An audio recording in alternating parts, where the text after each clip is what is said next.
স্বাধীনতার 54 বছর পরে আজকের এই বিজয় দিবসের সকালে যে সকল স্বাধীনতা অর্জনের বীর সেনানী যারা তাদের জীবনকে দিয়ে শহীদ হয়েছে, আত্মত্যাগ রেখেছে, যারা 24-এর আন্দোলনের রাজপথে শহীদ হয়েছে, যারা বিগত দিনের আওয়ামী দুঃশাসনের কবলে শহীদ হয়েছে, সে সকল শহীদদের স্মরণ করে আমরা ইসলামী ছাত্র শিবিরের ঢাকা মহানগরের উদ্যোগে আয়োজিত আজকের এই বর্ণাঢ্য র্যালি পরবর্তী সমাবেশে ছাত্র শিবিরের কেন্দ্রীয় নেতৃবৃন্দ, মহানগর নেতৃবৃন্দ এবং বিশ্ববিদ্যালয় শাখার সভাপতিবৃন্দ, প্রিয় উপস্থিতি, আসসালামু আলাইকুম ওয়া রাহমাতুল্লাহ। প্রিয় উপস্থিতি, স্বাধীনতার 54 বছর পদার্পণ করেছে। স্বাধীনতা যখন শুরু হয়েছিল, জাতি বর্ণ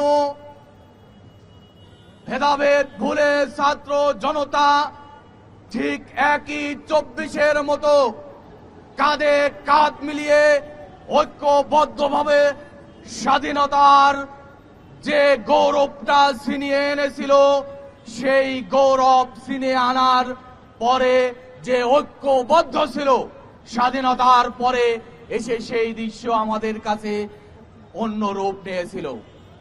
স্বাধীনতার 54 বছরেও শুধুমাত্র বিভেদ, নিজেদের ভিতরে স্বাধীনতাকে দলীয়করণ, ব্যক্তি গোষ্ঠী নিজেদের স্বাধীনতার নিজেদের পরিণত করার এক মহা উৎসবে বিগত দুঃশাসনগুলায় এই ধরনের আয়োজন নিয়ে ব্যস্ত ছিল তারা।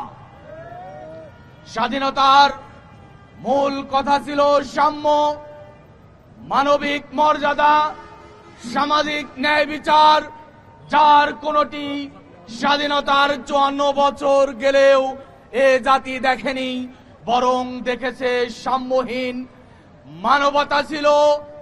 মানবতা ছিল এদেশের খুনি শাসক শ্রেণীদের হাতে লাঞ্ছিত হওয়ার এক সামান্য ব্যাপারে পরিণত হয়েছিল মানবতা।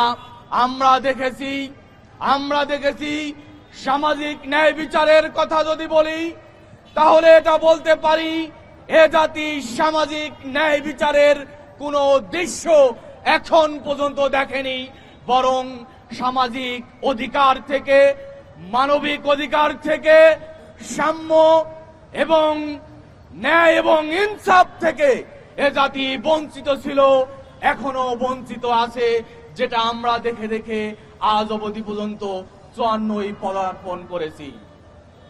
প্রিয় উপস্থিতি, আমরা বলতে চাই স্বাধীনতার মূল কথা হওয়ার ছিল ঐক্যবদ্ধভাবে দেশ গঠন করা, কিন্তু সেই ঐক্য বিনষ্টে আওয়ামী দুঃশাসন, বাকশাল, স্বৈরাচার শাসন, নানাবিধ শাসন ব্যবস্থায় এদেশের মানুষের বিভেদের এক দেয়াল চাপিয়ে দিয়ে এ জাতিকে খণ্ড বিখণ্ডে পরিণত করা হয়েছে।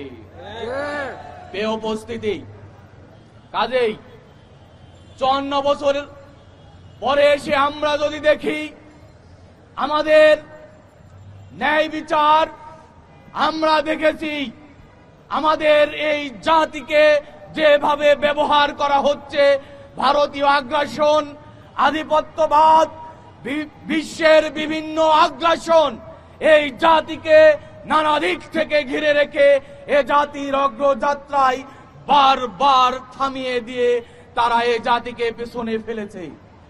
অথচ উচিত ছিল স্বাধীনতার 54 বছরে আমরা বিশ্বের মানচিত্রে আমাদের অবস্থানটাকে সুস্পষ্ট করে আমরা মাথা তুলে দাঁড়িয়ে বিশ্বকে জানিয়ে দেওয়া, বাংলাদেশ এই বিশ্বের অন্যতম একটি দেশ, কিন্তু আজ পর্যন্ত আমরা সেটা দেখি নাই, সেটা করতে পারি নাই।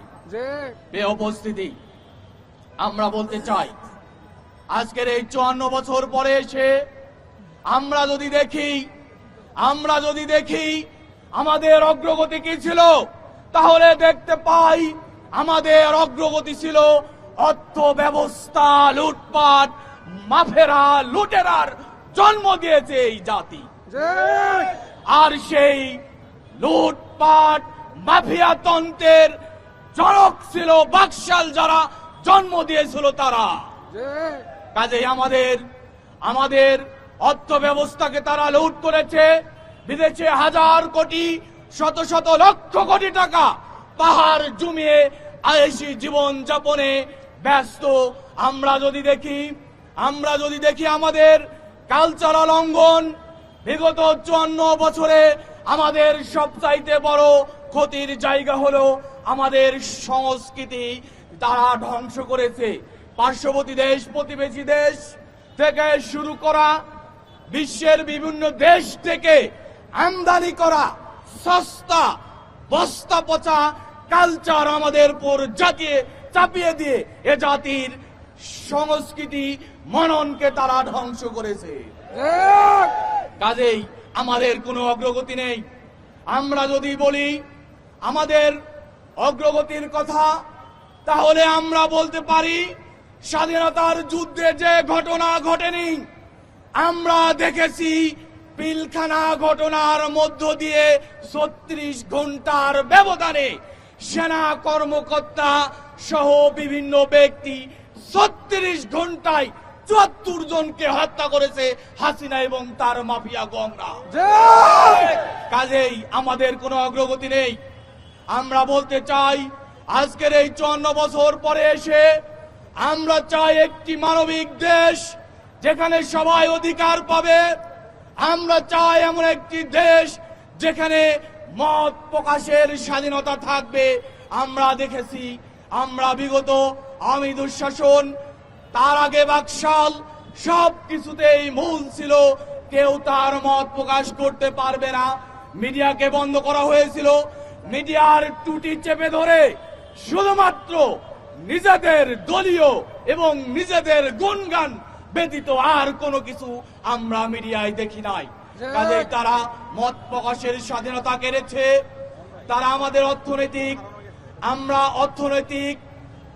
আমাদের অগ্রগতির বাধা ছিল। তারা কালচারাল অঙ্গন ধ্বংস করেছে, তারা ধ্বংস করেছে আমাদের শিক্ষাঙ্গন। বিগত দুঃশাসন, তার আগে আমরা দেখেছি ঢাকা বিশ্ববিদ্যালয়, চট্টগ্রাম বিশ্ববিদ্যালয়, রাজশাহী বিশ্ববিদ্যালয়, ইসলামী বিশ্ববিদ্যালয় সহ সকল বিশ্ববিদ্যালয় ছিল এই খুনি হাসিনা, তার দোসরদের, তার সহযোগীদের, তার অঙ্গ সংগঠন ছাত্রলীগ এক সন্ত্রাসী মূল কেন্দ্র বানিয়েছিল শিক্ষা অঙ্গনকে। কাজেই আমাদের কোনো অগ্রযাত্রা নেই। শিক্ষায় আমাদেরকে এমন করে গড়া হয়েছে যে শিক্ষা ব্যবস্থায় আমরা আধিপত্যবাদী দাবেদারীদের বিরুদ্ধে কথা বলতে পারবো না, এমন একটি শিক্ষা ব্যবস্থা চাপিয়ে আমার জাতির এই প্রজন্ম, আমার জাতির সন্তানদেরকে তারা ধ্বংস করেছে। প্রিয় উপস্থিতি, কাজেই আসুন 25, 24 আরো অনেক কিছু আমাদের সামনে চলে গেছে, আসবে। আমরা যদি বলি 24-এর ফ্যাসিবাদ বিরোধী বৈষম্য মুক্ত বাংলাদেশ গড়ার আন্দোলনে যেভাবে ছাত্র জনতা মাঠে নেমেছিল, আমরা চাই 54 বছর পরে এসে আরেকটি স্বাধীনতার সেই যাত্রা শুরু হোক। তার প্রথম সূচনা হতে হবে 24-এ যারা হত্যাকাণ্ড চালিয়েছে সেই সকল হত্যার মূল হোতা যারা ছিল তাদেরকে গ্রেপ্তার করতে হবে, তাদেরকে বিচারের মুখোমুখি করতে হবে। এটা আমরা চাই। ছাত্র জনতাকে রাজপথে যেভাবে হত্যা করা হয়েছে, এখন পর্যন্ত দৃশ্যমান কোনো কিছু আমরা দেখি নাই। আজকের এই 54 বছর পরে এসে আমাদের বক্তব্য হলো এই ফ্যাসিবাদের বিচার করতে হবে। আমরা চাই সমৃদ্ধ বাংলাদেশ, আমরা চাই বৈষম্য মুক্ত নতুন একটি বাংলাদেশ, যেখানে স্বাধীনতা থাকবে, যেখানে মত প্রকাশের অধিকার থাকবে, যেখানে মানবিক মর্যাদা থাকবে, যেখানে সকলেই সবার অধিকার বুঝে পাবে, এমন একটি বাংলাদেশ আমরা প্রত্যাশা করি। আসুন আমরা এই প্রজন্ম, আমাদের তরুণরা, আমরা আমাদের বুকে স্বপ্ন জোগাই। যদি খুব দ্রুতই আমাদের নিয়ে যে ষড়যন্ত্র, দেশ নিয়ে ষড়যন্ত্র এবং 24-এর খুনিদেরকে বিচার না করা হয়, তাহলে আবারও ছাত্র জনতা রাজপথে নামবে খুনিদের বিচার নিশ্চিত করার দাবিতে। আসুন আমরা সেই প্রত্যয় নেই। পরিশেষে বলতে চাই 54 বছর পরে এসে এখন মনে হচ্ছে সেই বাংলাদেশের স্বপ্ন আমরা দেখতে পাচ্ছি। দেখা উচিত যে বাংলায় সাম্য থাকবে, মানবিক মর্যাদা থাকবে, সামাজিক ন্যায় বিচার থাকবে।